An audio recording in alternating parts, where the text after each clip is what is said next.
أجمعين.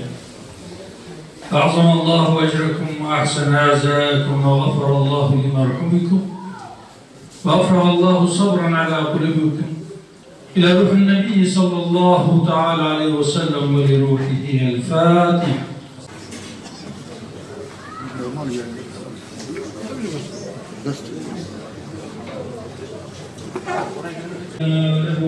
الله أجركم وأحسن عزاءكم وغفر الله لمرحومكم وجبر الله مصيبتكم.